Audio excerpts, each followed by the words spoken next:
Hello and welcome to this video on the rise of the Greek states.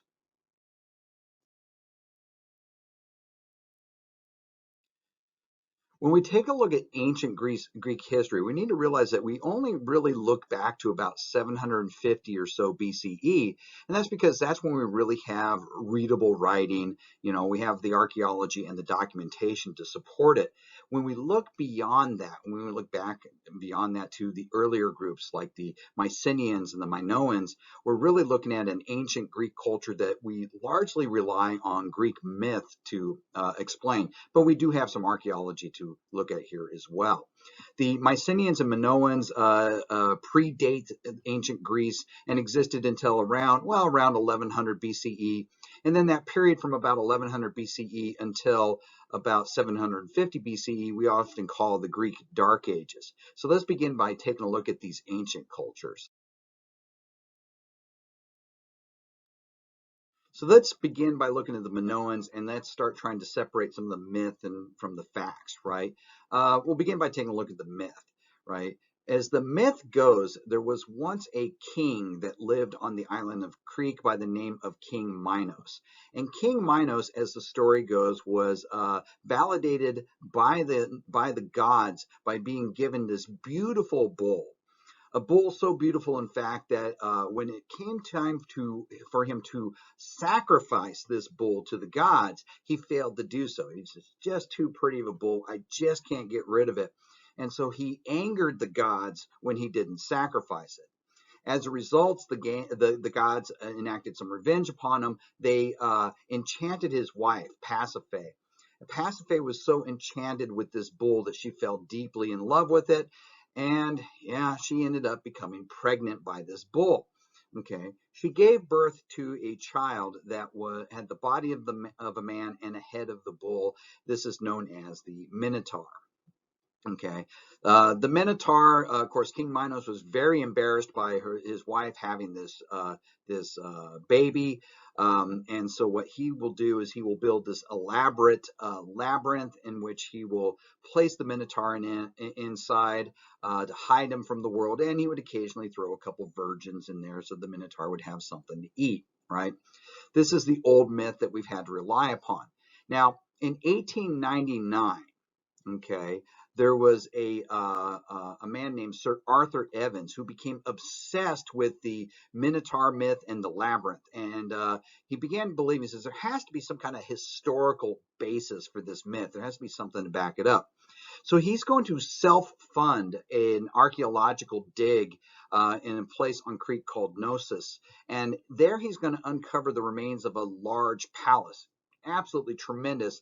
And the palace is decorated with numerous frescoes that depict bulls and bull horns. And astonishingly enough, he discovers in what would have been the basement of this palace what appears to be a labyrinth. And so he believed he had found at least the source of this legendary myth.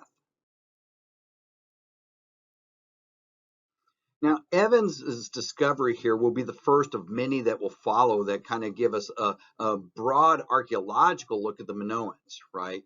Like I said, we have very little documentary evidence to back this up, mostly because we can't read the writing, which I'll get into later. But, beginning in Crete with Knossos, this will be the largest of these Minoan archaeological finds that they'll come across. Knossos dates back to somewhere around 2000 BCE, and over the next 600 years, the Minoans clearly had spread throughout the southern Aegean, right, and several of the islands surrounding Crete. So we find Knossos, but then we'll find other places. For example, on the island of Thera, this is the modern island of Santorini, they're going to find the remains of another large city that they'll call Akrotiri, right? All of these cities, these Minoan palace areas are marked with a very clear layout, an architectural layout. Large courtyards in the center, very open. There doesn't appear to be any evidence of walls or fortifications, suggesting either that this is a very peaceful society or that there's other reasons why they don't need for this kind of defensive stratification. Some people actually read this as evidence that they perhaps was just a large naval power and there was no real necessity to have walled cities because the navy would effectively serve as your walls, right? The palace interiors were covered with frescoes showing the inhabitants engaged mostly in leisure activities, with only one exception. There's none of these paintings or frescoes that show any actions that look like warfare or weaponry or anything like that, right? It typically shows young men in boxing or competing in athletics, women obviously wearing makeup and wearing jewelry, depicting scenes of nature. And then, of course, the bull is centered through most of this artwork, right? There is a lot of evidence of extensive trade by the Minoans. There's Minoan island items that have been found as far away as Egypt, and Egyptian items found in Minoan archaeological sites. Minoans, from all appearances, was a wealthy society. We can find this by evidence of these large containers that were called pithoi. Pithoi are literally these large ceramic containers, some of them as large as 5 feet tall, that would be filled with all kinds of different goods, different food stocks, and things like that. In fact, that labyrinth that Sir Evans found there at Gnosis is really believed to be just a large basement storeroom for containing things like these pithoi. Now, as much as the archaeology tells us about Minoan society, it still leaves a lot of unanswered questions. Like I said, I mean, we have these frescoes depicting different things, but what does this thing actually mean? Well, we don't really know for sure, right? Like the bull, what is really the significance of the bull? Was it of religious importance? Was it symbolic to the king? What were these societies really like? I mean, there's a lot of different frescoes showing these bulls. And like in this picture, you see this is one of the most famous ones.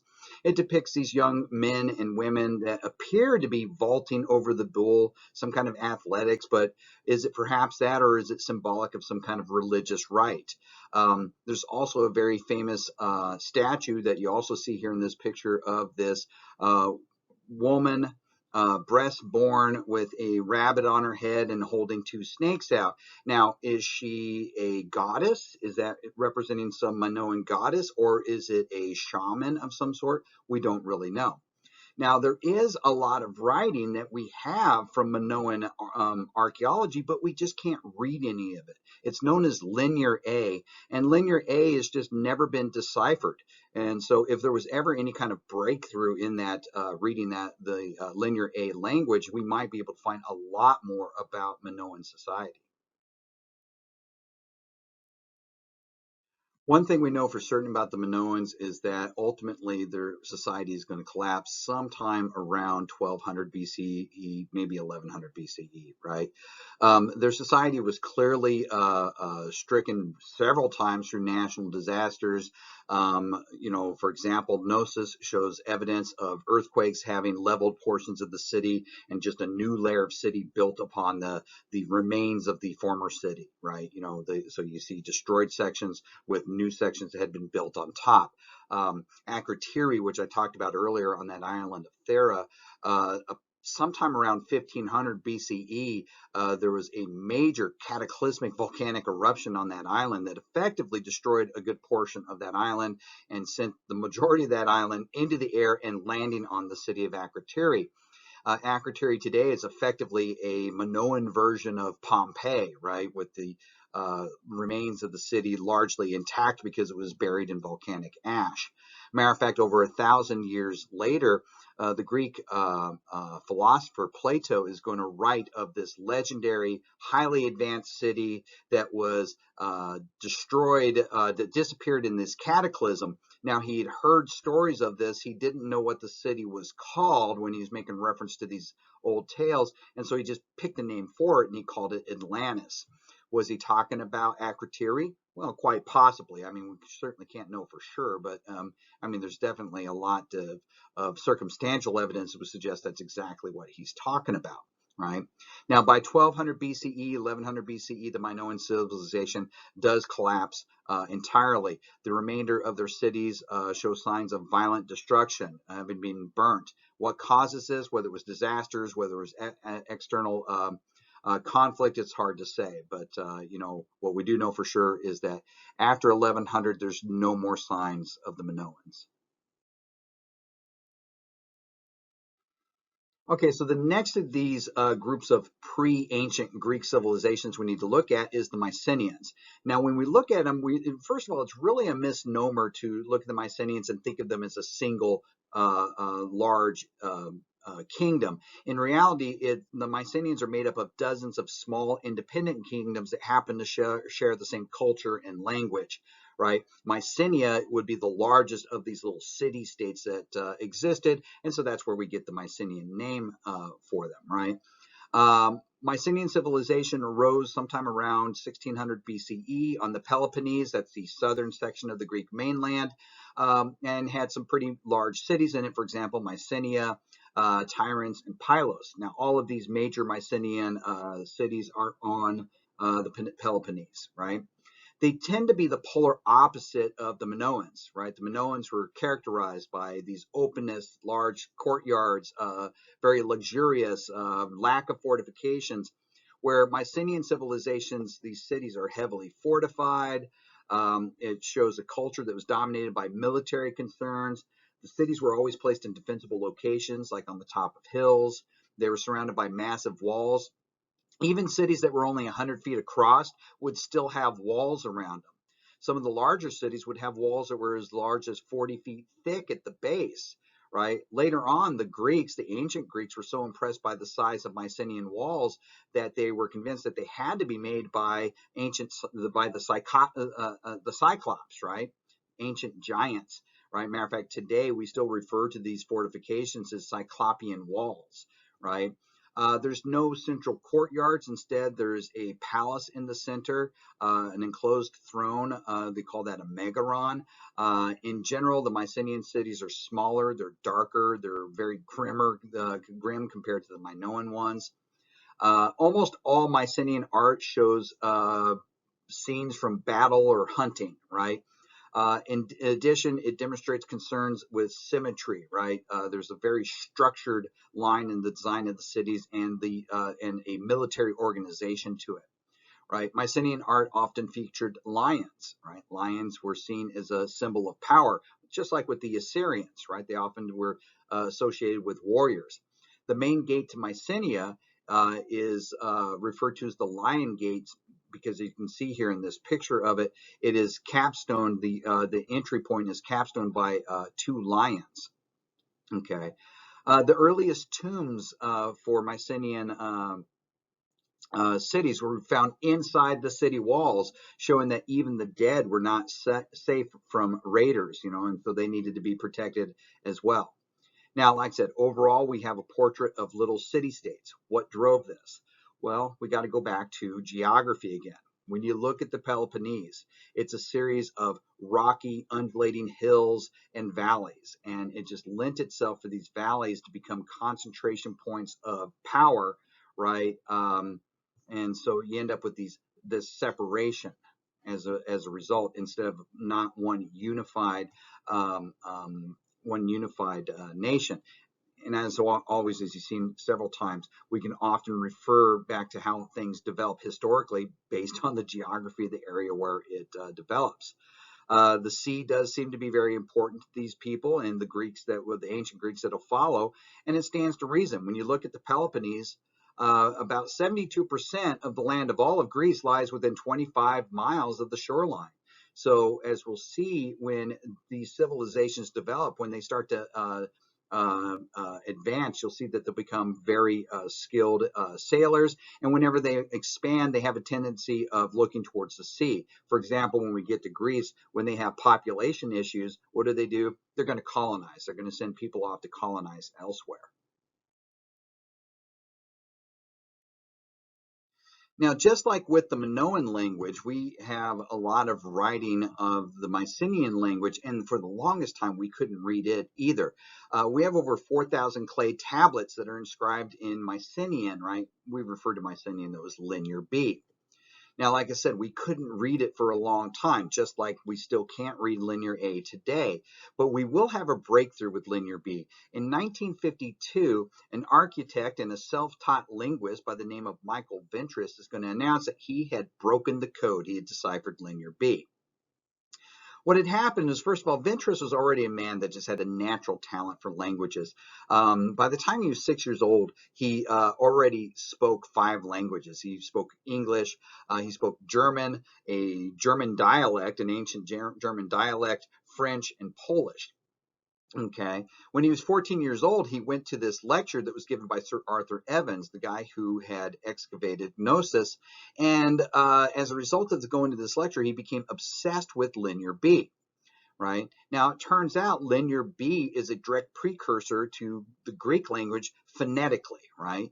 The only difference is it uses a different alphabet, right? Linear B went out of use. The Greek language itself, the spoken language, didn't change much. Then around 750 BCE, the Greeks began writing again. Written language came back. Well, when Greek writing came back, they didn't have an alphabet per se. So what they did was they borrowed the Phoenician alphabet, right? That precursor, that had spread all the way back from Mesopotamia, and it's that linkage that allows us to read ancient Mesopotamian languages. And they borrowed that alphabet and just took those letters and assigned it phonic sounds. Well, because they took that Phoenician alphabet and assigned phonic sounds to it, that gave basically a process in which Ventris could use to associate the phonics of the Phoenician alphabet to the phonics of Linear B, and he cracked the code. Right? So that ended up being a fantastic boon. And hopefully everybody had hoped anyways, like, yes, now we're going to learn a lot about the Mycenaean society. Well, unfortunately, we don't learn nearly as much as we had hoped. The bulk of these 4,000 clay tablets that we have in Linear B, the bulk of them are just tax records, right? They're lists of objects. Some of them, though, are incredibly detailed. For example, one tablet actually lists a whole bunch of objects that don't work. It's like one broken wheel, right, is listed on this tablet. The other one actually includes the name of a cow, right? So ironically, we have all these tablets, and in these tablets, we don't have a single name of a Mycenaean religious leader. We don't have a single name of a Mycenaean king, yet we do have the name of one of a Mycenaean cow. Now, the fate of most Mycenaean cities was violent death, right? Most Mycenaean sites show evidence of having been destroyed, having been burnt down, and most of this happened between 1200 and 1100 BCE. Matter of fact, it's one of the reasons why we have so many Linear B tablets that had survived. They'd literally gotten baked hard by the fires when the cities were burnt down.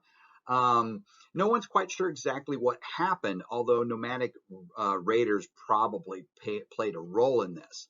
With the collapse of the Mycenaeans and the Minoans, we enter a time period that we refer to as the Greek Dark Ages. And the Greek Dark Ages, we can label them pretty much from about 1200 BCE to 800 BCE. You might argue 750 BCE when we start seeing Greek writing again. But during this time, you're going to see a lot of changes. For example, cities are going to begin disappearing, right? These cities are going to collapse and go away. Populations will begin to plummet. You're going to see the Bronze Age collapse, right? You're going to see basically the use of bronze is going to go away. Cities that were known to be occupied in the 13th century BCE, there was over 320 known cities occupied. By 1000 BCE, there's about 40 left. Communications cease. Travel and trade collapse. You stop seeing trade goods in the archaeological sites. Stuff coming in, stuff appearing in other sites coming from there. So trade going back and forth disappears. And even pottery, the use of pottery is going to change. Matter of fact, pottery is usually a good measure of how prosperous a city is. You see, as these civilizations collapse, the pottery itself starts to get really, really dull. It becomes more misshaped, very crudely made, typically around 1100. In the immediate after the end of the Mycenaean era, the pottery is just very dark, very bland, very plain, and that lasts for about 100 years. Around 1000 BCE, you start to see things start to gradually improve again. The pottery will become a little bit better shaped. It'll have proto-geometric markings on it, showing that a little bit more care taken in its designs. And then finally, around 900, 800 BCE, you're going to start seeing it take on more of the geometric shapes. And then by the end of the Greek Dark Ages, by the time you hit 750 BCE for certain, now it's got the geometric shapes, and it's also got the symbolism and items on it that you see, right? If you had to pick a time on when ancient Greece finally really truly began, and when these dark ages ended, if I had to just pick a single date, that's never really that simple. But if I was asked to pick one, I would pick 776 BCE.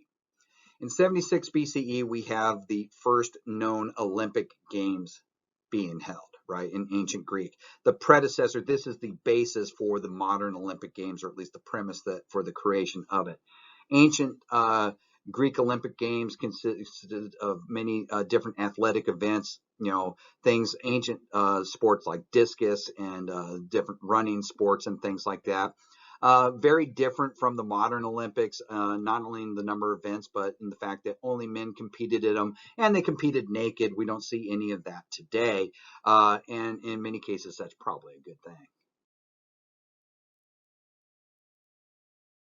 So is it possible for a work of literature to constitute the core of an entire culture or civilization?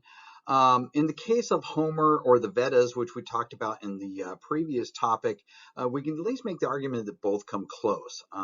Homer's epics and the Vedic poetry are some of the cornerstones of classical Greek and the Indian civilizations, respectively, right?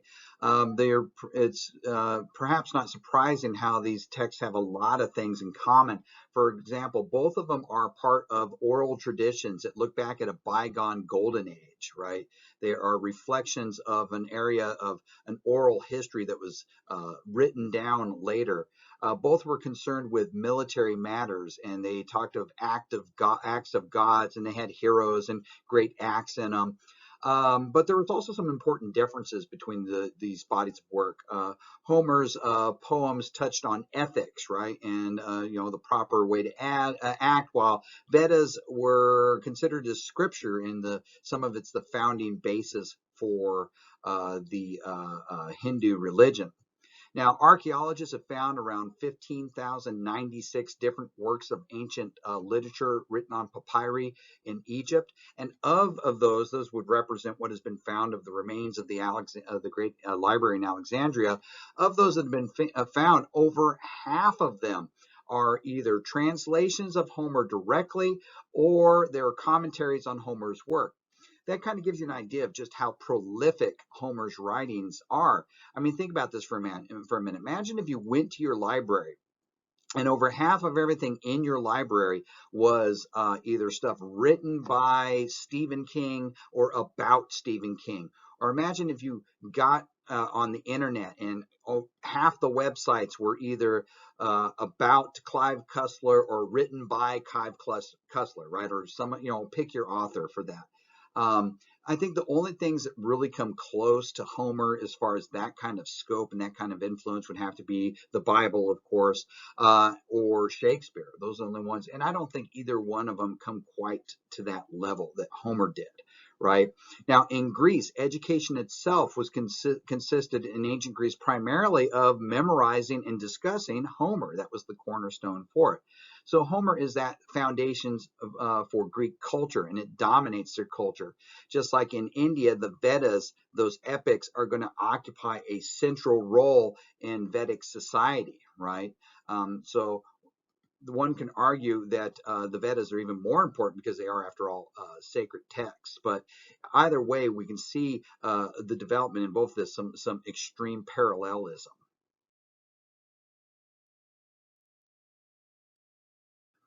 Now, during the Greek Dark Ages, the only people who really traveled around were storytellers and bards, right? And they would tell their stories by chanting. Right? These stories were usually heroic adventures.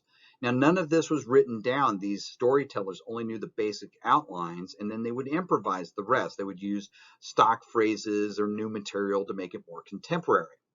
These epics were not set in the time that they were composed. They were set talking about the times of the Mycenaean era. People of this time period didn't really know a whole lot about the Mycenaeans, and so the Mycenaean era had taken on this sense of awe, right? This glorious age with heroic adventurers and people in a time that had turned into a mythical, larger than life status, right? Around 750 BCE, you're going to start to see these old stories begin to get written down as the Greeks begin to readopt written language. Now, two of the most important works written down are going to be the Iliad and the Odyssey. Both of these are attributed to a scribe or a poet by the name of Homer. Now, there is still some debate. Did Homer actually exist, or was he a composite of some of these different storytellers? Well, we don't know for sure, right? But we do know we attribute these works to him. This debate also kind of springs itself from the doubt and some skepticism that you could actually sit there and compose literally this much of spontaneous poetry, and maybe these bards and storytellers didn't really actually do that.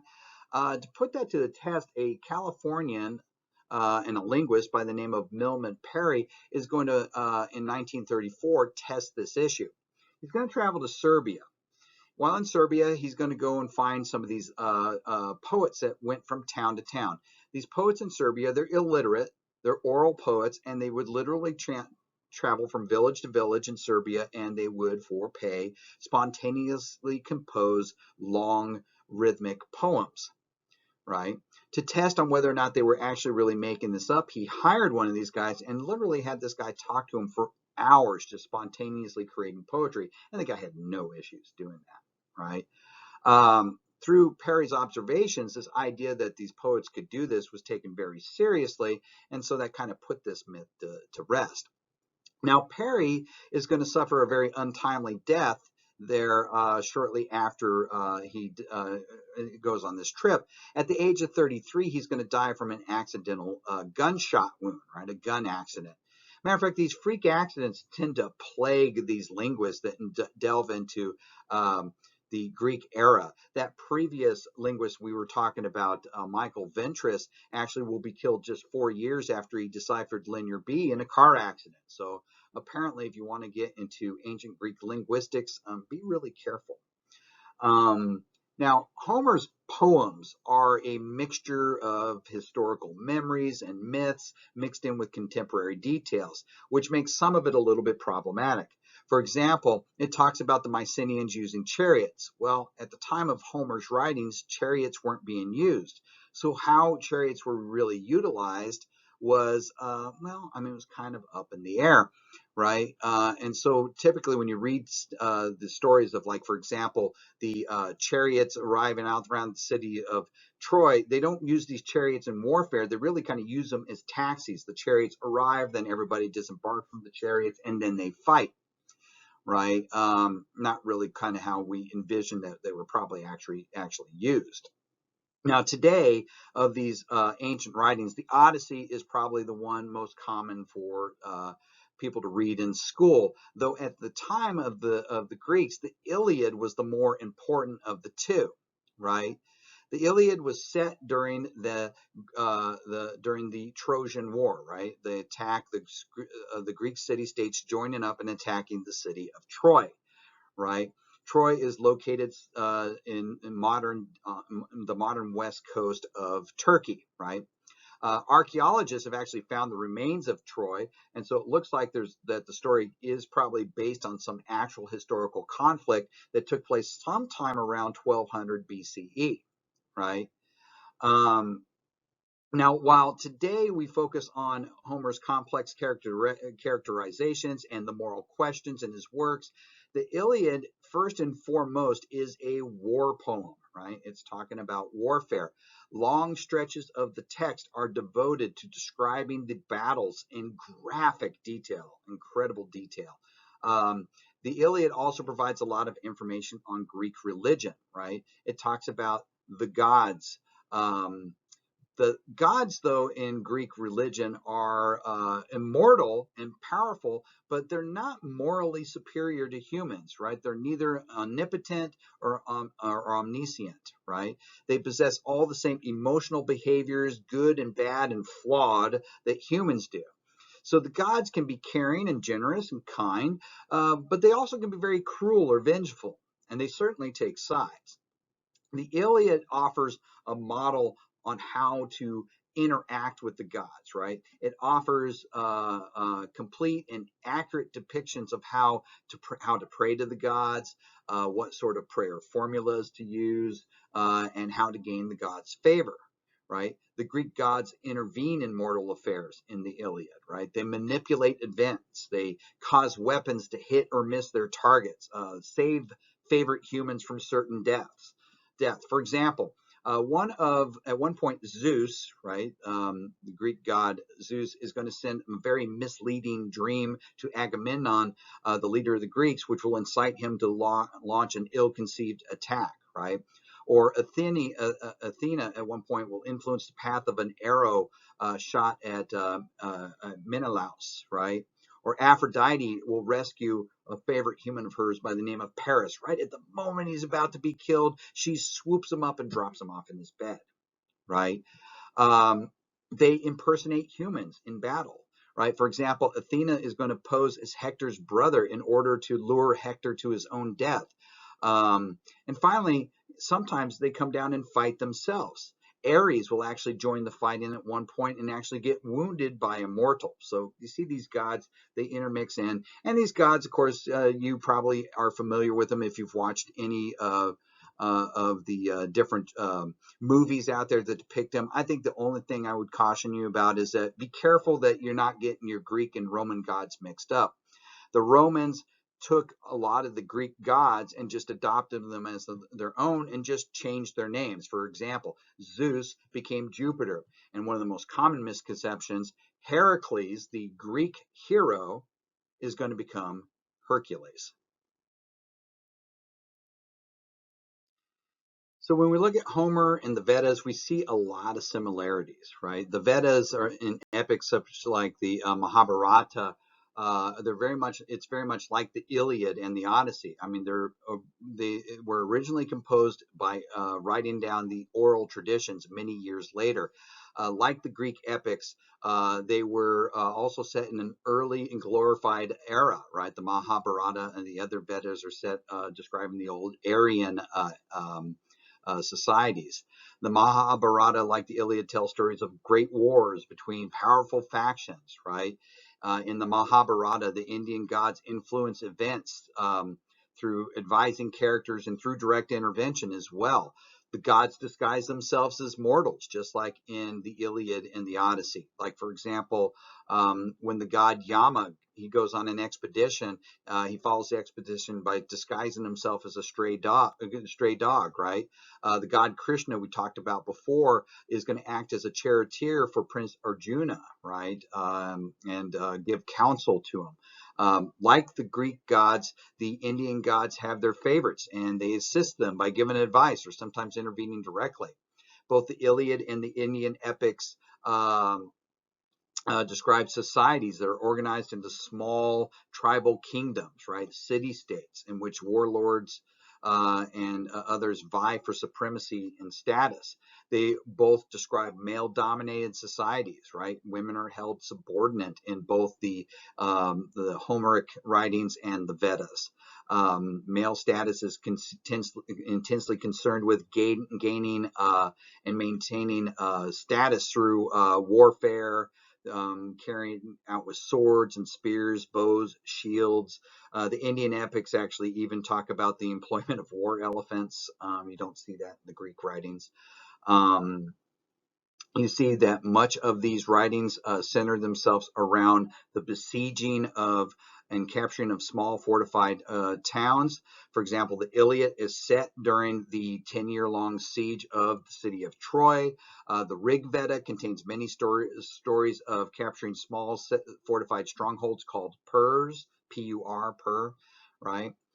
Just as in the Trojan War, it preserves the memory of a siege of the Mycenaean era. The Indian epics talk about events that happened during the Aryan migrations, right? Another common plot device that the heroes frequently use in both the Vedas and in the Homeric writings are are competitions in order to show dominance, and with grand prizes, often some woman that's coveted to be married. For example, in the Odyssey, Odysseus is presumed to be dead, and so many suitors are going to gather around in order to vie for the hand of the widow Penelope, right? So in order to win her hand, the challenge was to string Odysseus's bow, right? His mighty bow, which was said that only he had the strength to string. And then if you did that, then you had to shoot an arrow through the whole of 12 axe heads lined up in a row. Right now, in the Odyssey, unknown to the other suitors, the recently arrived and not dead Odysseus shows up and enters the contest in disguise, and he successfully strings the bow and completes the feat. Right, in the Indian epics, right, we see a king arrange a similar contest to marry off his daughter, and it also begins with the suitors needing to have the strength to string a very powerful bow, and then once they've done that, then they have to be able to hit the tiny eye of a fish-shaped target that was mounted on a pole. This fish-shaped target is spinning, and they can only shoot the target by looking at it through the reflection off of a pool of oil, right? Only Arjuna, Prince Arjuna, the hero of that story, is able to accomplish this feat. And again, once again, he's in disguise when he's doing this, right? So you see a lot of similarities there in the way the stories are told. Just as in the Iliad is fundamentally a war poem, so too is the Mahabharata, right? It's talking about the cataclysmic 18-day battle known as the Kurukshetra War, right? This war was fought between two sets of cousins, the Kauravas and the Pandavas, right? Both the works in the Mahabharata and the Iliad contain dramatic descriptions of fighting. Now, the difference here, though, is the Indian epics tend to be more poetic, whereas the Iliad tends to be much more gritty and realistic, right? This is especially true when we look at the Iliad and its graphic descriptions of horrendous death. For example, here's some lines from the Iliad, right? Indomitus stabbed Aramis right in the mouth with the pitless bronze, so that the brazen spearhead smashed its way clean through his head below his brain in an upward stroke, and the white bone splintered, and his teeth were shattered, and both his eyes filled up with blood, and he blew a spray of blood out through his nostrils and through his mouth, and the death's dark mist closed about his eyes. Or another line, shining Achilles threw his spear and struck Polydorus in the middle of the back.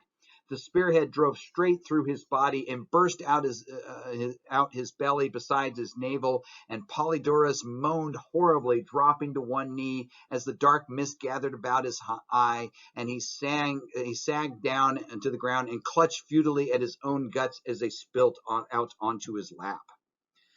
Lot more graphic. The Vedas are certainly not that graphic, much more poetic. Personal favorite of mine is when often when somebody was killed in the Iliad or the other Homeric writings, it was described that he went down headlong into the dust, teeth gripping for dirt, which is, of course, the origins of the phrase, another one bites the dust.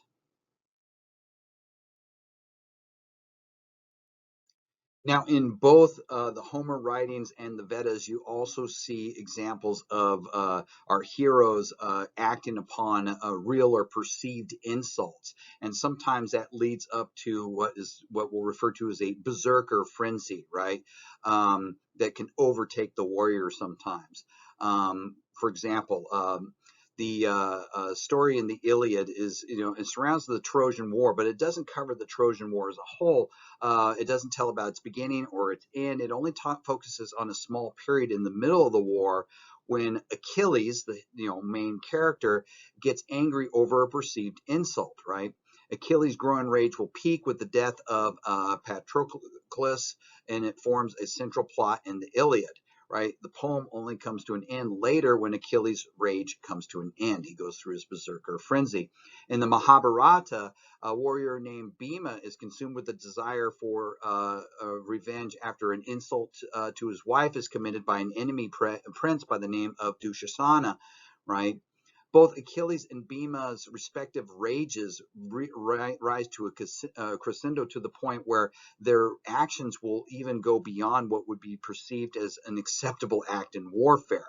So, again, getting from the writings, so let's just take a look at this directly. First, we'll start with Achilles.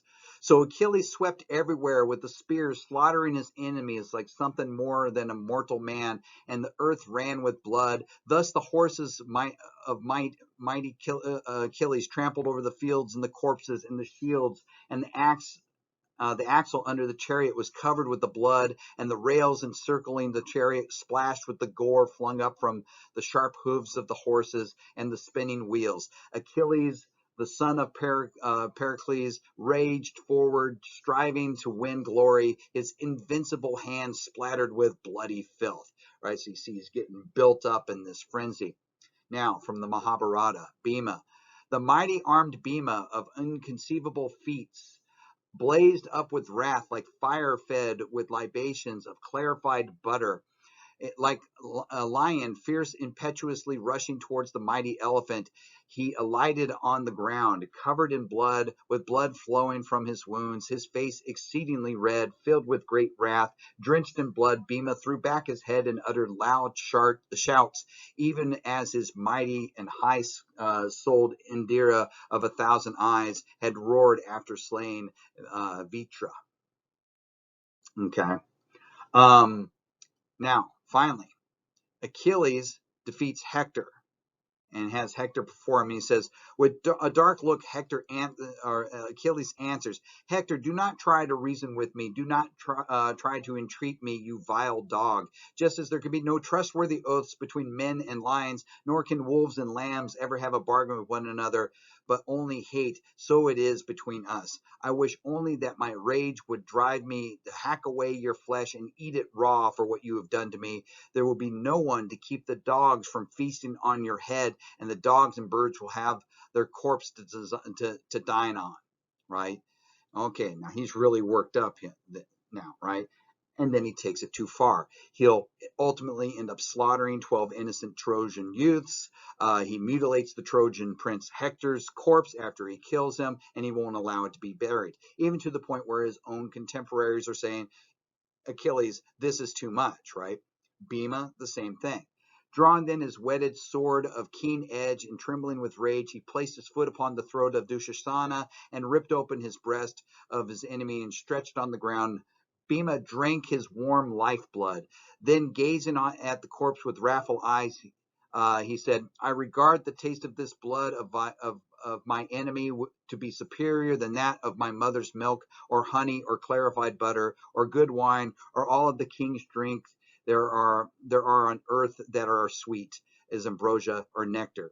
Those that saw Bhima were filled with joy of having him drunk the blood of his foe, but uttering those words, stalking on the fields of battle, all fled away, overwhelmed with fear, and said to one another, this Bhima must be a Rakshasa, right? A demon that eats human flesh, right? So in both cases, the hero takes it too far. In both cases, they ultimately shock their allies.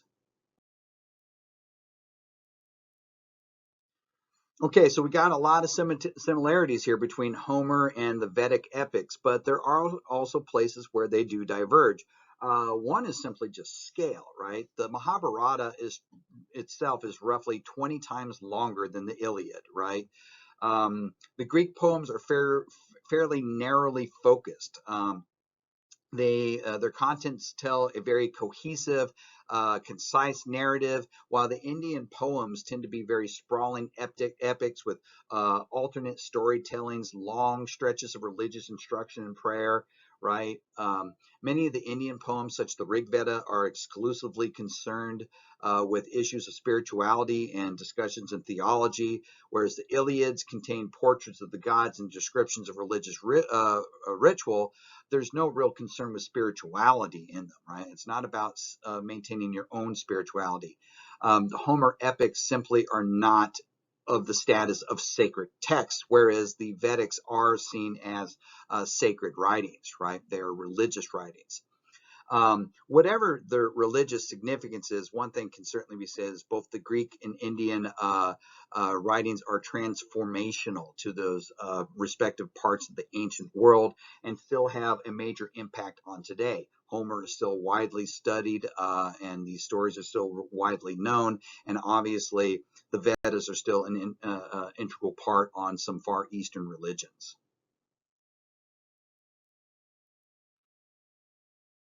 Okay, so now that we've gotten into ancient Greece, right, that area from 750 BCE moving forward, let's begin looking at some of these city-states that are going to develop.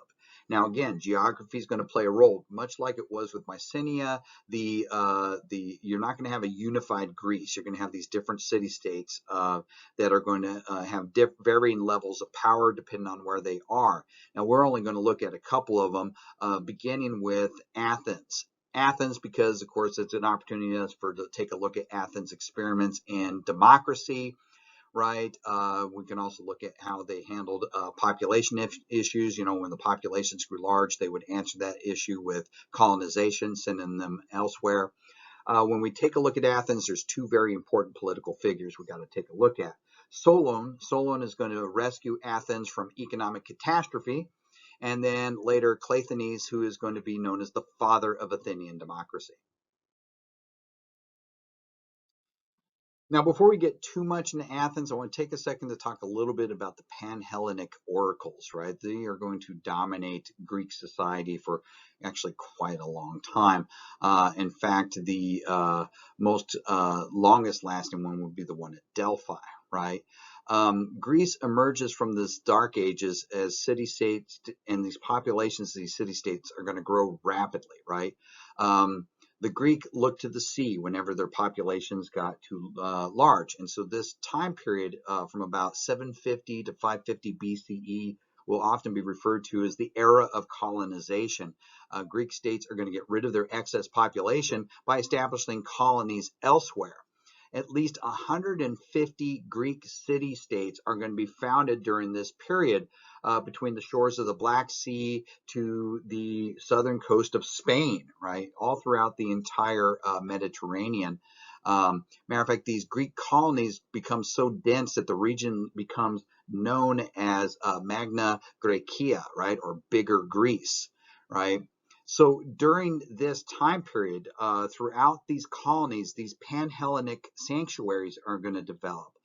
These are religious centers. They do not have any association with any specific Greek city-state. And so different Greek city-states would go to these different Pan-Hellenic sanctuaries for advice. They would seek the oracles that are there. Now, the most famous of these Pan-Hellenic oracles is the oracle at Delphi, right? Delphi was so successful at giving good advice during the era of colonization that it became the place where Greeks would think of first when they had times of crisis, right? The Delphic oracles were one of the great institutions of the world. And in fact, the oracles there at Delphi are going to remain in continuous operation for more than 1,000 years. Delphi will be established sometime around 800 BCE and will continue in operation until 391 CE, right, when it was finally closed down due to pressures from the growth of Christianity in the region, right? The Greeks believed that Delphi itself was the center of the world, right? This is based on a Greek myth that stated that two eagles from the exact opposite ends of the world had flown at each other, and at the point where their beaks met, where their beaks came in contact, that was Delphi. And you can still see there's this carved stone at the Delphi Museum that's called the omphalos, right, or the belly button of the world. This is symbolic of it being the center of the world. Okay. Now, both state officials and individuals would travel to Delphi to ask questions of the oracles, and several hundred of these questions are still, and these responses still survive, right? Revealing much of the concerns of that day, right? They would write them down, and they actually still exist. This would include delegations from major city-states asking very difficult political questions, like, should we go to war? Some other questions that you can see is, which city does the gods want to own the region of Leuk, right? The oracle's answer to that was, let a group start from each city at sunrise, and let that city which first reaches Leuk to make a sacrifice there, and then they shall have it, right? Another one is, a sacred snake was accidentally carried by wagon away from Epidaurus. Should we take the snake back to Epidaurus, or should it stay where it is? The oracle's Delphi answer says, let the snake stay where it is, but build a shrine to Asclepios, including an image of the god, right? Now, these are some of the more complex political ones. Sometimes the concerns were very trivial, like some of the questions that still exist that we don't have the oracle's answers to were things like, will my friend help me? Will my child and I be reconciled? Will I become rich? Was asked. Will I get a divorce? Will I get a vacation? Have I been poisoned? I bet you that one was that one was probably self-evident relatively quickly. The twin models of Delphi were know yourself and practice moderation in all things. Now, one thing you got to say about the Oracle of Delphi, though, is that their responses had a tendency to be, well, Delphic, right? Sometimes it wasn't quite what you expected. For example, there was a Lydian king by the name of Croesus. Croesus is going to go to the Oracle of Delphi when he notices that Persia, his nearby neighbor, is rising in power, and he's going to ask the Oracle of Delphi, what should he do about this rising Persian kingdom? Croesus of Lydia asks if he should go to war with them, and the effective answer that's given by the oracle is that if Croesus goes to war, if Lydia goes to war, a great kingdom will fall. Right? Now, Croesus was an optimist, and so he was like, oh, that's great. So that he never envisioned that his kingdom was going to be in any danger. So he took that as a sign that it was prudent for him to attack the Persians. Well, the result was exactly the opposite of what he expected, and the Persians routed the Lydians, and Croesus's kingdom fell. Whoops.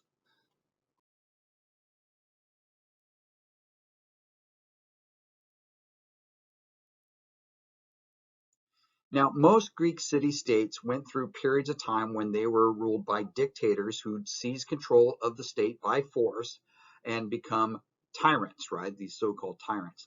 Now, it's important to note that the Greek word tyrannos is where the word tyrant comes from. Tyrannos just means strong man. And we only later attribute tyrant that negative connotation of cruel and oppressive leadership and tyranny to that word later, right? Most of the time, tyrants came to power through popular revolution. The poor and lower classes who were feeling exploited by the rich would stage a revolution and put a popular leader in charge, a new tyrant. Bad tyrants could be identified typically by two characteristics.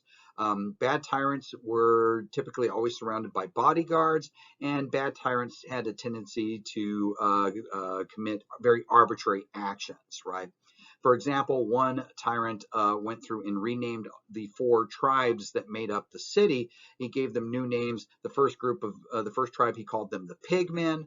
The second tribe, he called the swinemen. The third tribe, he called the assmen. And the fourth tribe, which happened to be his tribe, he called the rulers of the people. Okay. Now, eventually, most tyrants are overthrown.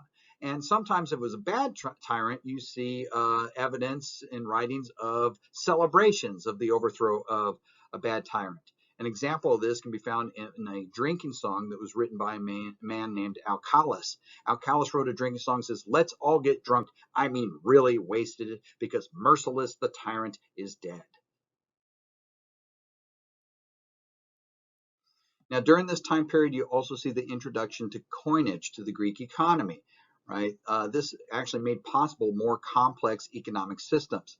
The first coins seem to have been minted sometime around the 6th century BCE in Lydia, there in Asia Minor, right? By the end of the 6th century, almost every Greek city-state was minting coins. Unlike the coins of today, their values was based on the actual worth, since they were made out of precious metals. This was actual specie. So they were typically made of bronze, silver, or gold, and their value was based on just the weight of and quality of those materials. Each city would stamp their coin with some symbol that would identify the city it was from. For example, like you see this picture here on the left, Corinth is stamped their coins with a winged horse called the Pegasus, right? Some cities' coinage was more valuable than others because some cities would build up a reputation of using purer metals, right? The more pure the silver, the more valuable it was. If you were a city that was known for diluting your silver with other metals in order to get more coinage out of the amount of silver you owned, well, it would also devalue the coinage. The most dependable of these coins were the ones minted in Athens. On the one side, of course, was stamped the goddess Athena, of which Athens was named after, and on the other side would be Athena's mascot, an owl. And pretty much it was accepted throughout Greek society during this time period that you could pay for anything pretty much almost anywhere if you had on your person Athenian owls. Now, Athens is the most populous and the wealthiest of the city-states during this period of ancient Greece, right? It's also the best known because it produced the most writers. We have the most writing that has survived from this region. It was ruled by tyrants from time to time, although a few of the first attempts at tyranny were unsuccessful. For example, in 632 BCE, a man by the name of Cylon tried to seize power in Athens, tried to become a tyrant. Cylon was a very popular athlete. He had won the Olympic foot race a couple years before, and this is probably the earliest recorded account of an athlete trying to turn his fame into a political career. Okay. His coup fails. He didn't get the popular support that he needed. His followers would become trapped by an angry mob inside a temple in the middle of the city. Now, as long as they were there in the temple, there was nothing this angry mob could do because it was considered an offense against the gods for you to kill somebody who was actually touching a sacred statue.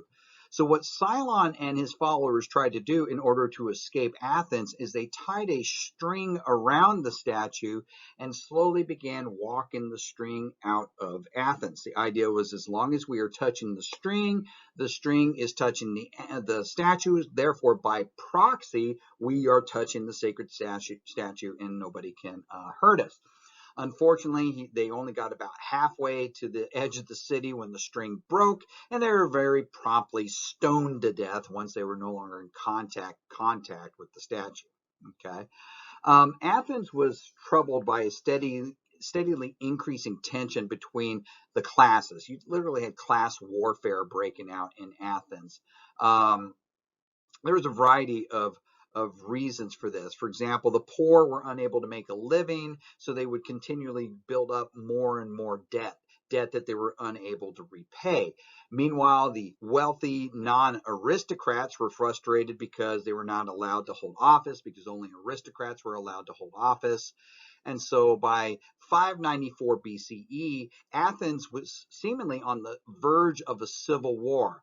And that's when the Athenians selected a tyrant, right? A man by the name of Solon. Solon was born sometime around 630 BCE. He's going to die around 560 BCE. He was a man that was considered their wisest citizen, so they made him tyrant. They gave him broad powers to reform, to make what reforms were necessary in order to correct this situation. And Solon's going to do exactly that. Solon is going to enact sweeping reforms. First, he's going to abolish most debts, debts relating to land and people's labor, a person's labor. He's going to abolish those entirely. Those debts are going to go away. Second, he's going to divide all citizens into 4 new classes. Classes that are determined by wealth, and the top 2 classes are going to be eligible to become elected officials. That is going to allow some of these non-aristocratic people who have built up quite a lot of wealth to be able to run for office. Finally, he creates a new law court called a Heleia, right? And he established that all citizens, regardless of their class, have the right to bring lawsuits and have an appeal to a jury of their peers in this new court. So you have the right to trial by jury. All citizens have a right to this. So now all citizens have recourse of the law for their protection. All right. Well, I mean, this solved a lot of the problems and certainly took care of the Athenian economy. No one was totally happy about this. Matter of fact, nobody was satisfied, but everybody got a little bit of something. Now, some of what he did is actually captured because Solon himself was an avid writer. He was a poet, and he actually wrote down some of the things describing what he was trying to do as tyrant in Athens. For example, there's a quote from one of his writings. It says, "I gave the common people the rights they needed without stealing or adding honor. Thanks to my precautions, the powerful and wealthy suffered no disgrace. I lent both sides of my shield's protections, conceding to neither an unjust victory," right?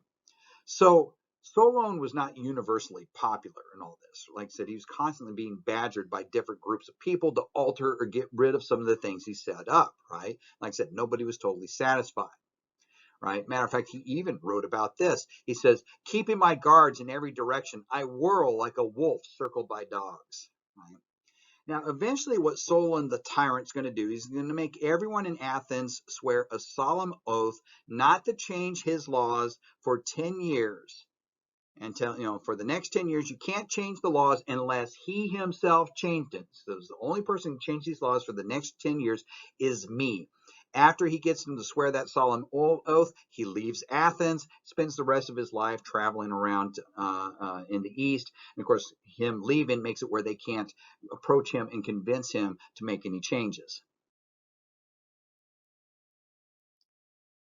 Now later, one of the last of the Athenian tyrants is going to be a man by the name of Pisistratus, right?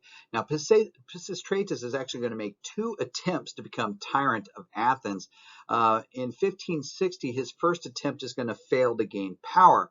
So when he tried again, the second attempt he was successful, but that's because he tricked the people of Athens. He went out and he found a peasant girl who was kind of a naturally tall. She was over 6 feet tall. And so he dressed her so that she looked like the goddess Athena, right? The namesake of the city. Dressing her as Athena, he put her on a chariot and sent her down the center of Athens, where she stated that she, Athena, wanted Pisistratus to become the tyrant of the city. Believe it or not, this worked, and he became a tyrant. And he ruled actually reasonably well and was reasonably popular for several decades.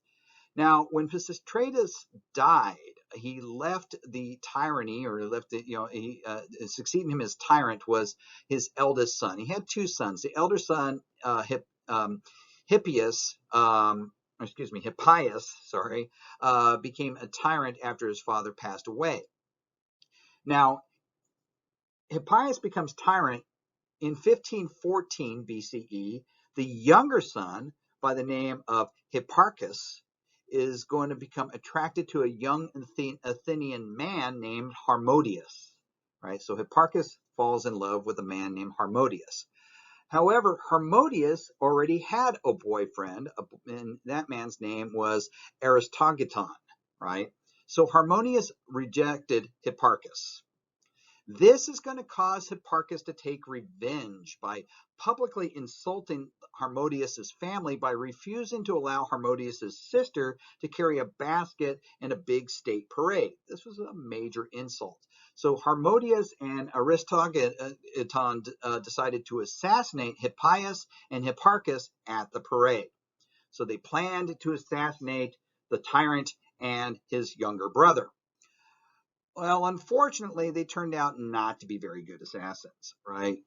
They did succeed in killing Hipparchus, right? But Hippias escaped, and Harmodius and Aristogiton were killed by Hippias's bodyguards, right? Now, although the incident seemed to be resolved, it later served as a rallying point for those who were opposed to the tyrants in general. And the result was that you had a revolution that took place in Athens, and Hippias was expelled, right?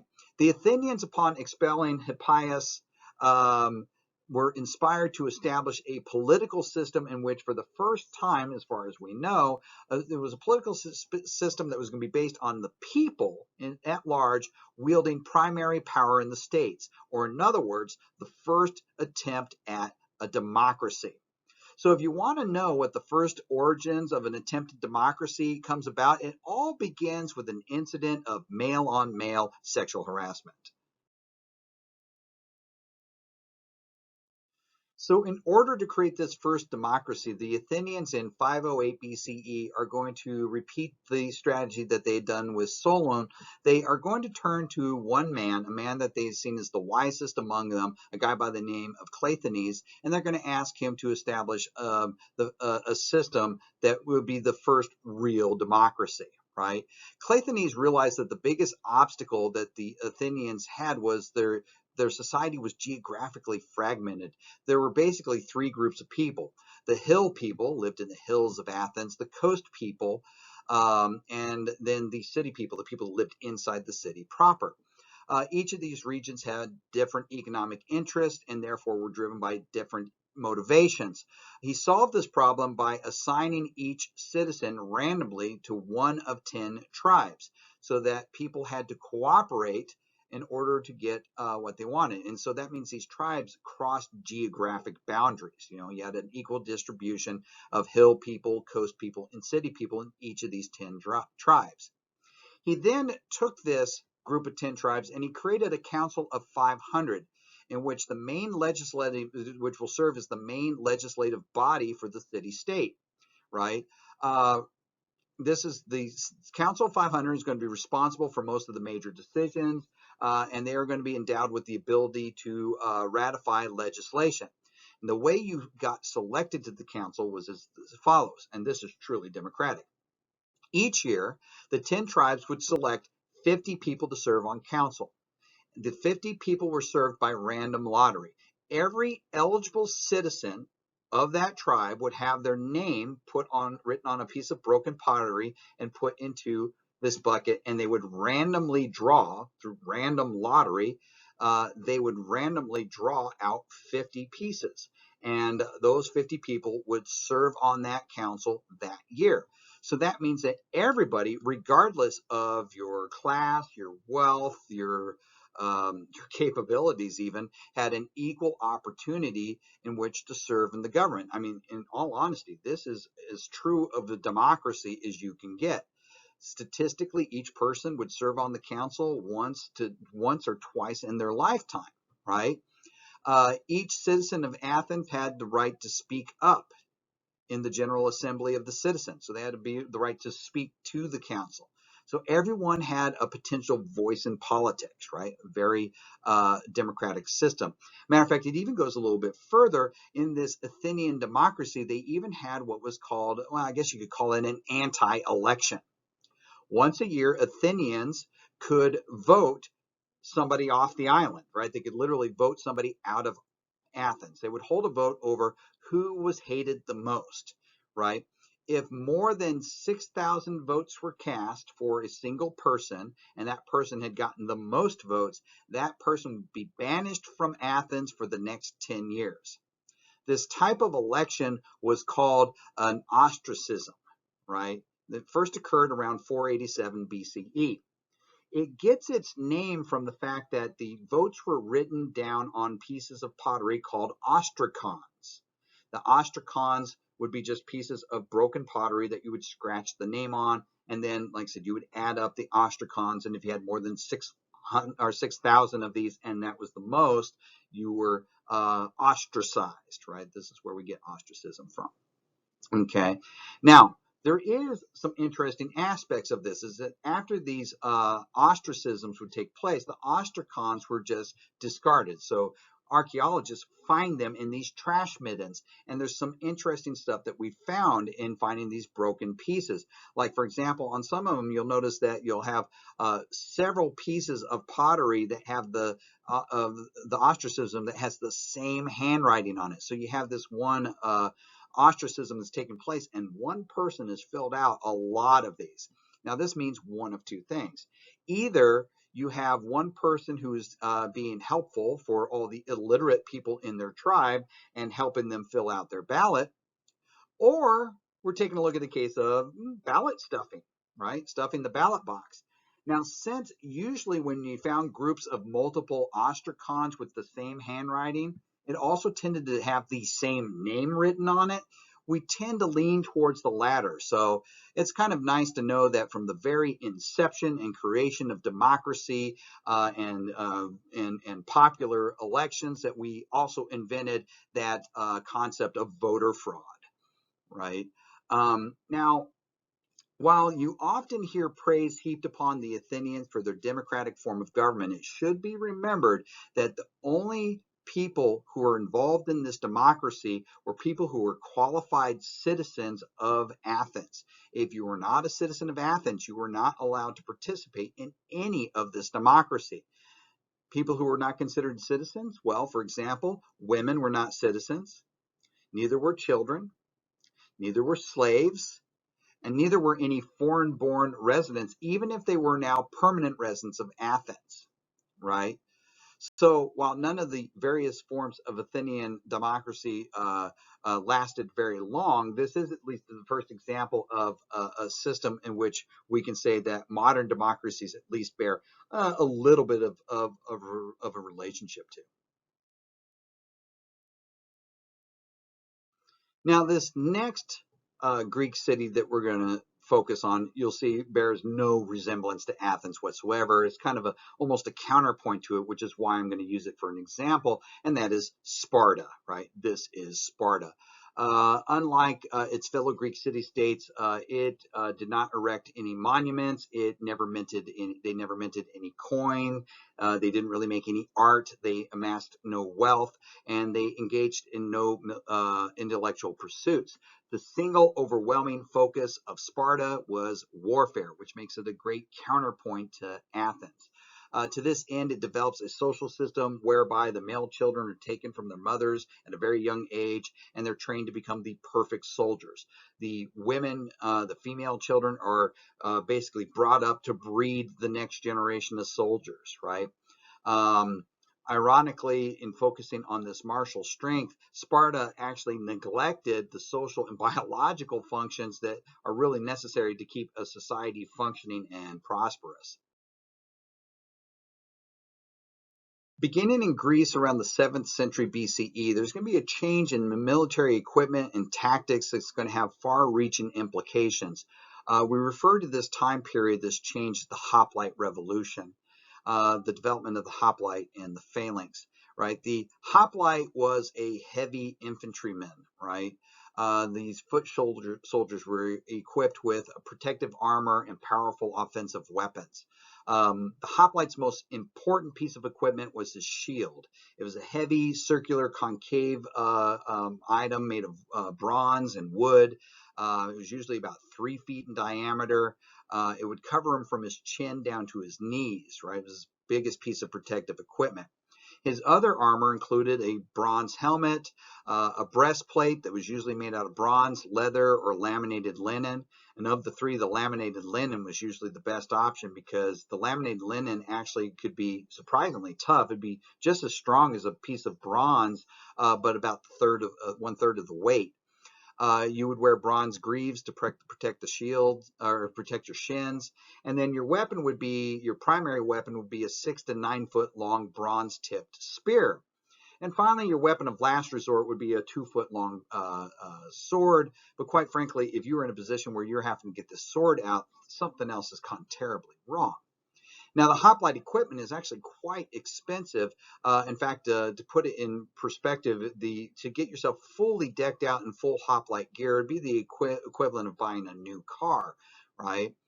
Um, Along with this new equipment came a new way of fighting. Now, during the Homeric era, right, in the Homeric writings, combat was a real muddled one-on-one affair, right? Duels, fights to the death. But the hoplites actually will form lines with their shields overlapping each other for mutual protection. Each one's protecting their neighbor from the front, and then the spears, of course, are bristling out of the front of the formation. You would have multiple rows of hoplites arranged one behind the other, forming this massive solid wall of men. This formation is known as the phalanx, right? As long as there's no gaps in the phalanx, it's almost impenetrable, right? The ideology of the phalanx is that all hoplites are of equal value, and they all did the same thing, and therefore were interchangeable. Now, because they all did the same thing, this put a lot of emphasis on drill and discipline, right? Matter of fact, you still see that reflected in military formations today. You know, drill, marching, being able to do all that, that dates all the way back to these early military formations. Hoplite battles were typically brutal. They were all designed to see how much carnage can you get done in the shortest amount of time, right? And from the beginning, the Spartans were specifically good at this. And the reason why is how they actually grow as a city-state compared to the other ones. They're going to be unique in a few ways. First of all, Sparta itself is going to be relatively isolated. It's not going to be as close to the sea as some of these other city-states are. So when these other city-states, when they would start to deal with overpopulation issues, their response was to send people off to colonize elsewhere, right? Send people away. Well, Sparta doesn't really adopt that. They're not really a seagoing group of people. So when overpopulation started to become a problem for them, their solution was to invade their neighbor. They invaded their neighbor Mycenaean sometime around 730 BCE in what becomes known as the First Mycenaean War. And they conquered the Mycenaean people, and they relegated the Mycenaean people to the status of slaves. They called them helots, right? Helot literally translates to something you have seized or captured. And then from that point forward, the Spartan citizen was assigned one or more Mycenaean farms, and the helots were then required to give over half of everything they produced to the Spartan owners, right? And this is how you handled your population issues, right? Aside from this, however, the helots were left largely undisturbed, aside from this necessity of handing over their produced goods. Now, that doesn't mean there weren't revolts. As a matter of fact, in 650 BCE, there's going to be a major helot revolt, what becomes known as the Second Mycenaean War, and then there'll be several other times where you have revolts after. Because of this constant threat of revolt, it led to a Spartan society that became very preoccupied with maintaining a very highly skilled and trained military. All Spartan society became centered around the aim of creating perfect hoplites, perfect soldiers, right? The government of Sparta is, in its constitution, is traced back to a man by the name of Lycurgus, who may be mythical. He may not have ever existed, but Lycurgus supposedly created a constitution in which the top of the political system was dominated by what was called a dual kingship. You had two kings, right, from two different royal families. The two kings ruled simultaneously. And whenever the Spartans went to war, one king would leave to go fight, and the other one would stay home to ensure that both kings were not out in the field of battle and both kings didn't get killed at the same time, right, causing a disaster, right? Supporting the king was a general council of elders called the Gerousia. The Gerousia just means the old guys, right? It was composed of 28 men, all over the age of 60. So you had this council of 28, 60 plus year old men and the two kings that formed up the government of Sparta.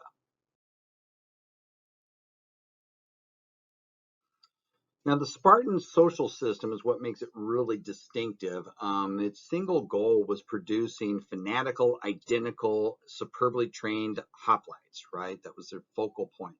So when a male Spartan child was born, the Gerousia would inspect the baby and look for any deformities or any signs of weakness. And if they would see a deformity, or maybe even the baby isn't crying enough and they decided the baby was flawed, they would carry the baby out into the woods, and there they would leave it to die of exposure, right? If the baby was deemed healthy, it would live with his mother, and he would live with her until he was the age of 7. At the age of 7, the boy would be taken away and enrolled into a communal state-run school. There, the boy would be divided up by age, each age group known as a herd. And the boys would spend all their time training in sports, gymnastics, and military training and drill, right? The training was tough, and they were often encouraged to compete against each other, right? Boys were only given a single cloak for clothing. They were never given shoes, and so they would have to wander around everywhere on stony ground and elsewhere barefoot or through the snow even. They're not given beds to lie on. Once a year, they were allowed to go out and gather reeds for them to lie on for that year. The boys constantly forced to compete against each other in sports like boxing and wrestling to hone their aggressiveness and their skills. And if you lost too many times of doing this, you would be savagely humiliated and mocked. And often that would cause the boy that was often enough mocked to commit suicide. Right? These boys are deliberately underfed, which you would think would be counterproductive, but the reasoning is that if you did this, the boys would have to learn some self-reliance, right? They would be forced to fend for themselves, to sneak off into the woods to hunt for food or steal food, right? If they were caught sneaking out of the encampment, they would be whipped. But the Spartans felt that that made them more immune to hardship and taught them valuable skills like stealth and resourcefulness, right? One story talks about a boy who had snuck out at night and he managed to capture a fox in a snare. When he was bringing the fox back to the dormitory, he was caught by a teacher, and the teacher began interrogating him as to, what are you doing out of bed, right? As he was being interrogated, the fox had managed to work its jaw free and began biting a hole into the boy's abdomen. The boy never let on that this fox was literally chewing a hole in his stomach, and while he's being interrogated, and he managed to get to go to bed unpunished, where he laid down and he bled to death. Right now, this seems pretty horrific, but to the Spartans, this was terrific. Right, the boy is hailed and honored for his actions. What a fantastic act by this young Spartan boy. Right. Boys stayed in the school until they were about the age of 20. During their last 5 years of school, they were usually encouraged to form a homosexual relationship with a young adult male to serve as kind of a mentoring program, right? Kind of like a big brother program with benefits. And in that last year or two of schooling, they would join what was known as the Cryptia. The Cryptia was the Spartan secret service. They spied on and assassinated helots, right? They would spy on the helots to see if there was any possible rebellions and root that out, or they would identify helots who were potential agitators and they would mark them for assassination, right? Each year, Sparta would officially declare war on Mycenaean, thus giving Spartans the legal right to kill any helots for any time, for any reason, with no recourse, right? As kind of a final exam, these young men would be sent on a mission to assassinate a helot in return. They would be sent out unarmed. They would have to cross the mountain and live off the land, find the marked helot, strangle him in the night, and then make his way back to Sparta. If they succeeded in doing this, then they would become a full Spartan citizen. So at the age of 20, these adult Spartans would now graduate, if you will, and they would be sent to what was called a Citystates. A Citystates was basically, well, it was a men's club. These clubs consisted of about 15 members per, and this was the center of their lives, right? They would live there, they would eat there, they would practice war there. This was effectively their little platoons, their little companies, right? They would, when the army marched off to war, each Citystates would comprise a unit, right? The Spartans were unique from the other Greek city-states in that it was the only one that had a professional, full-time standing army, right? Life in the Citystates was not much better than it had been in the school growing up, right? The food was simple, the same thing for breakfast, lunch, and dinner. You every day you just had for every meal you had was what was called Spartan black gruel, which was really just bits of pork mixed in with blood, and that was it. That's what you had to eat. It seems like in the Citystates, the sexual relationships with between older and younger men inside the group was often encouraged. The grounds behind that, again, was that if fellow soldiers were also lovers, they'd be less likely to run away from battles. You'd want to stay. A Spartan man couldn't get married until he was about 30, and which was surrounded by some interesting ritual in and of itself. The Spartan bride, the night before the wedding, would be brought into a room where she would have her hair cut off, and she would be dressed as a man and placed in this room in the dark. The groom then was expected to sneak into the room and rape the girl and then leave. Um, for the first 5 years of marriage, the husband and the wife were forbidden to meet with each other openly. If he wanted to see his wife, he would have to sneak out of the Citystates to do so. For most of their lives, even the married men would spend the majority of their time in the Citystates, right? Until they reached the age of 60, provided you lived that long. At that point, you then became eligible to join the Jerusia. Now, life for the women of Sparta were not that terribly different from the life for men. They too were inspected at birth, and if they had any seen as having any kind of defects, they were discarded. They were left to die of exposure. At the age of 7, they too would be sent to a girls' school where, like the boys, the emphasis was on physical fitness. Right. At the age of 18 to 20, instead of entering the Secret Service, the Spartan girls were assigned a husband and began producing children. That would be their responsibility. So, although life as a Spartan woman, so far from what I've described, does not sound too appealing, especially not by our standards today, in some ways, Spartan women had much more freedom and power than the women of other Greek states. For one, they were citizens, right? They could be considered citizens. Remember, if you were an Athenian woman, you would never be considered a citizen of Athens, right? In most Greek states, women were usually just confined to their houses. Spartan women were expected to run the household, which meant they not only managed the household, but they also managed the Spartan farms and had a great deal of independence and responsibility, including the collection of the goods required to be given to them by the helots, right? Um, Perhaps so many children, because so many children were exposed at birth, though, Spartans always suffered a shortage of women. There never seemed to be enough women to go around. And so it wasn't uncommon for one woman to have multiple husbands.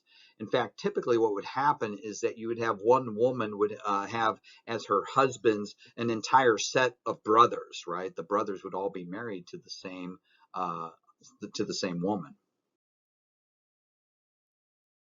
Now, Spartan society really disapproved of luxury, and commerce was a very rare thing, so they didn't really conduct a lot of trade with the other Greek city-states. In Spartan society, it was forbidden for you to own gold or silver. Spartans didn't produce coins. They didn't have much in the way of economic transactions. As a matter of fact, they used iron rods for money, which is not very efficient. That's money that can literally rust away.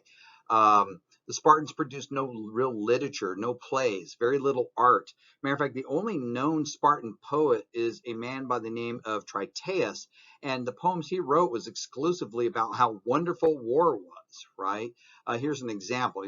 The man who loses his life falling in the front line, pierced through the chest and armor and shield with many wounds, brings glory to his city, to his fellow soldiers, and to his father, and everyone mourns for him. His glory is his name, and it will never fade from memory, but he will become immortal, even though he lies beneath the ground. This is the goal of every man, and every man should have this goal in life and never cease from striving in war, right? Another story talks about a Spartan mother who famously encouraged her sons to sacrifice themselves for the state. She says, you should either come back with your shield or come back upon it, right? In other words, since a retreating soldier would throw his shield away so he'd run faster, this mother's basically saying, you either come back victorious or you die trying, one or the other. Not every Greek society felt this way, this victory or death mantra. For example, a soldier by the name of Archilichos is going to write, he was from the Greek state of Thasos. He's going to write this. He says, "A Thracian now holds aloft my shield, which I abandoned undamaged. So what? I got away safely. Who cares about the shield? I can buy another one just as good," right? Um, the Spartans certainly did not think or act in this way. And in keeping with this philosophy of simplicity, the Spartans also didn't build any large, impressive public buildings. The only hint of ostentation in Spartan society was that women and men alike both wore their hair long. And before battle, the Spartan warriors would ritualistically comb each other's hair, rub perfume into it, and then bind it so the enemy couldn't grab hold of it. Now, since the perfect hoplite was identical and interchangeable with the others in the phalanx, the Spartan society was set up to stress the Volkgeist, right? The group mentality over the individual, right? Spartans took pride in this, calling themselves homoioi, right? Homoioi means the equals. The attitude of other Greek states towards the Spartans was really a mixture of puzzlement and admiration and fear. I mean, no one could deny that this was the source of Greece's most famous and fearsome warriors, which is why Sparta will be called upon later in times of turmoil when you had outside forces pressuring Greece. But that'll be a subject for a later topic. So that concludes our introduction into ancient Greece. And so now we're going to take a look at the origins of ancient China next.